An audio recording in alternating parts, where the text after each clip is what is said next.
guys who don't know me, again, my name is Ian Land. I'm with Aqua Solvency. We are a family-owned and operated water treatment company. If you look over here, you'll see pretty much the entire team. So up in that top right corner, that's going to be my father and mother right there. My mom is from Nicaragua, so I am half Hispanic. Ask me if I know Spanish. Do you know Spanish? I do not. So then right there, a lot of you met Vicky. That's my grandmother. She answers the phones and does a lot of appointment setting for us. My brother Kane and my father Billy right there. They're our installers and licensed plumbers. We're not going to touch your toilet though, so we will only do your water treatment. So if you have other plumbing issues, call Julie. And then that was me on my wedding day. Didn't I look so handsome, guys? So now to the important people. So these are the best people in the world. That is my wife Brooklyn and my daughter Eliana. You can kind of see that was at Valentine's Day on the Mexican restaurant. She loves looking at the menus and picking what she wants. But yeah, so that's the reason that I do what I do. I get up in the morning and I get to spend a little bit of time with them. So that's what I love. What's that? Okay, right now. So guys, we're getting breaking news. It's actually not breaking news anymore. What's in your water? So raise some hands. Who knows that they're on well water? Well, a couple wells. Who's on treated water sources? A couple people. Who doesn't know what they have? Okay, great. Okay, so going through a couple different things here. So well water issues. So what you can run into with well water is bacteria. The main kinds of bacteria is going to be E. coli and coliform. Most strains of coliform bacteria are not necessarily harmful to you, but if you do have E. coli, you have to get that removed because you don't want E. coli in your water. Just went out and actually did a bacteria test for Mariah at her house. Her house was bacteria-free, which was great. Now, other things that you might run into, so that picture up in the top left corner was a house that I had just went to. They actually had pH issues. So pH, if you have high pH, that's alkaline water. And what that water wants to do is it wants to leave stuff behind. The opposite is acidic water. Acidic water wants to dissolve stuff. So with that alkaline water, that sink down there doesn't even have water coming out of it because it has been clogged, and she had a fridge that was clogged and things like that. As well, of course, you'll have your iron and manganese staining down there. All of that stuff can be taken care of. We're going to get to treatment a little bit later. But that's just some of the issues with well water. Now, treated water sources is what's really been coming on to the news lately. So Environmental Working Group, they do studies, so that's actually straight from their website. You'll see there's 15 contaminants in Clayton, or town of Clayton water that exceeds their health guidelines. So what does that mean? So you look at the first contaminant, that's 141 times the health guideline. Try and pronounce that, I dare you. It's going to be very hard to eat. Bromodichloromethane. So a lot of those things are basically chemicals that were put in the water by the city to make it safe, to make sure that there's not bacteria growth and to meet the minimum standard for safe drinking water. But as we know, the state's minimum standard isn't the standard that we should be putting in our body. So environmental working groups is a great way to see what's going on in people's city waters because you can't necessarily just test for all those chemicals right there in someone's home. You got to send it to a lab, you got to get them to take a look at it and things like that as well. So those are the issues we typically deal with treated water sources. That could be city water or a community well as well, because they're going in and they're dumping in chemicals basically into that well every 2 weeks.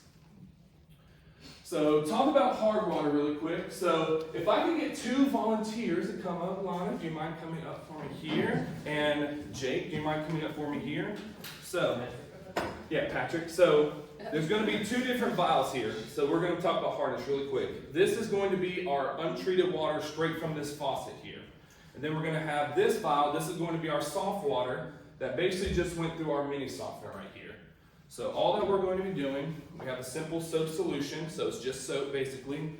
We're going to put in 1, 2, 3 drops here. That was 4, so then we'll do 1, 2, 3, 4 drops there. So now, I want you to shake this one up really good for me, and I want you to shake this one up really good. Shake it really hard, shake it really, mix a margarita, all that good stuff.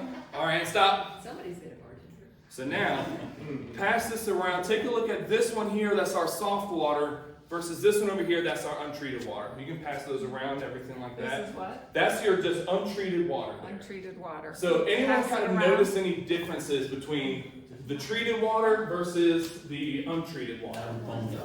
That one foamed up. Why did it foam up and that one didn't? Why is that so not clear, and why is that water right there so clear? Well, I will tell you. So, hardness in the water, hard water plus soap makes soap scum. So all that white stain that you see on your shower heads, in your closet, well, not closet, but in your showers, things like that. I hope it's not in your closet. If so, call a plumber. So, and you can kind of see here, there is no hardness minerals in this water for that soap to attach itself to. So, you can still shake this up as much as you want. You're going to have to add so much more soap into here to get this kind of result. So, what that will mean also is whenever you're showering and you're washing your skin and you get that almost like squeaky clean feeling, that's actually just a thin layer of rock across your skin that's not allowing your natural skin oils to come up and be the best kind of thing for your skin, is your natural skin oils. Not to gross anybody out or anything like that. Next time you shower, you're going to think of me and be like, oh gosh, that's soap scum on me, you know? But anyway. Really hope not.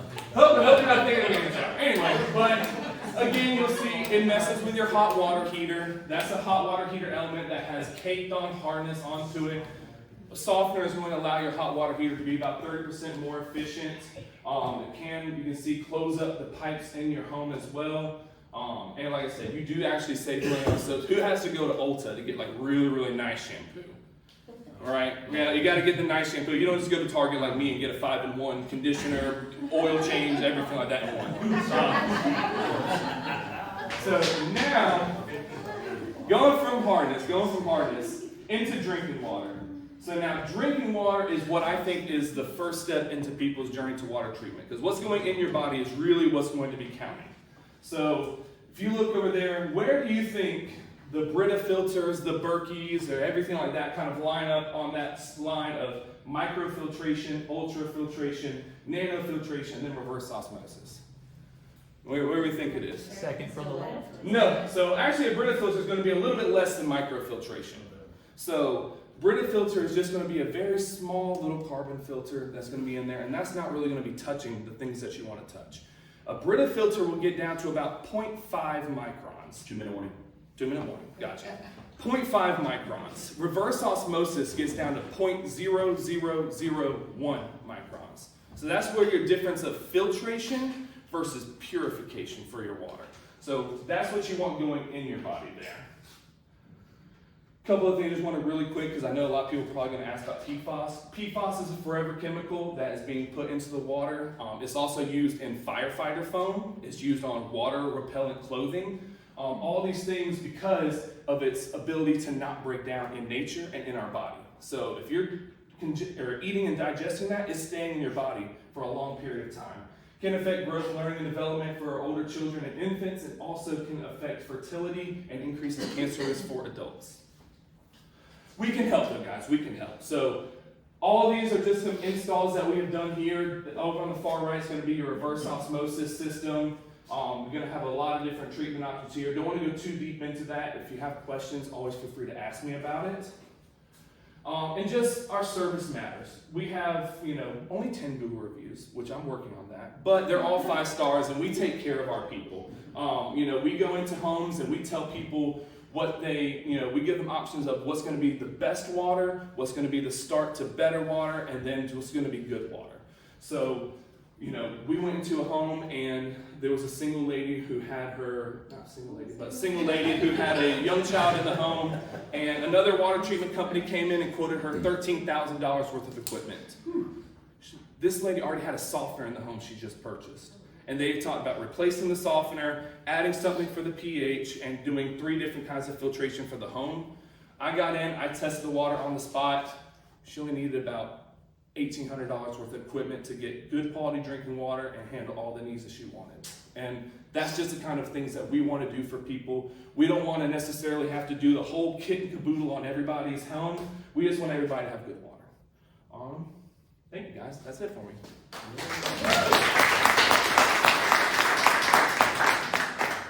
Any questions you guys might have? Right in there. You guys don't do like something if someone's renting. You guys can't do anything there, right? Renting is a little bit tougher because a lot of filtration has to tap into the home's main water line, and if you're renting, is you have to get approval from the owner of that home. Now we have had people who are renting who spoke with the homeowner and they said, you know, hey, if you want to install a reverse osmosis system for your drinking water because you're going to stay in the home for 2 to 3 years, you know, we've had people do that and we've installed for them. Now, if you're like in an apartment or townhome, we do have something that is basically it's called interflow. And it can remove a lot of those chemicals and things like that from the water. It's not going to get down to reverse osmosis level, but it'll at least be a start to making sure that a lot of that chlorine and chemicals in the water won't be there. I installed, well, I didn't, I was good. He installed a filter on my shower head like a year ago. How well is that working for me now? It was from Amazon. Yeah, so filtered shower heads, if you get a high quality, good filter, it can kind of give you a glimpse into what water treatment can be. But a filtered shower head really is only going to last you about 30 days. You know, and it can, you know, remove some hardness, remove some chlorines, add some hyaluronic acid to the water, which is good for our skin and stuff like that. But it's not the long-term solution. You know, obviously, but it can be at least it'll make your showers feel a little bit better. So it'll be a little bit of something. Do you sell the higher quality ones? We don't sell them. We'd rather just go ahead and make the water good coming into the house. But we do give away some filters. So if you guys want some filters, we have something that'll at least get you by until you can. You know, I have a question. Let's say I want a shiny honey, and I also, at the same time that I install my bidet, use Aqua to clean up my water. Is that going to improve the quality of the shiny honey mechanism that I've installed? Of course it will. Of course it will. Because you don't want soap scum on your honey. Hypothetical. Hypothetical there.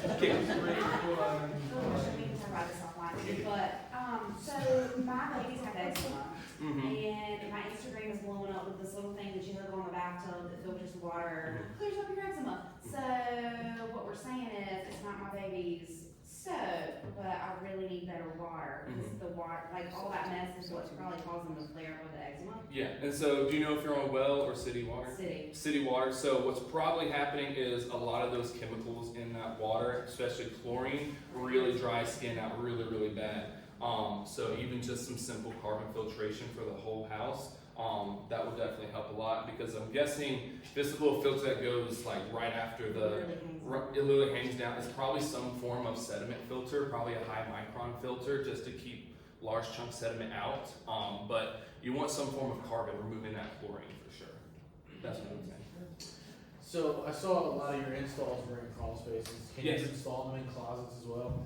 We can install them in garages, we've installed them in well houses, out in the yard, we can do in closet well. And we can find a place to install just about anywhere in the home. The reason the crawl space is kind of easiest is because it gives direct access to all the home's piping, so we can catch the water before it branches out to the house. Right. You So don't use. just for example, Yeah.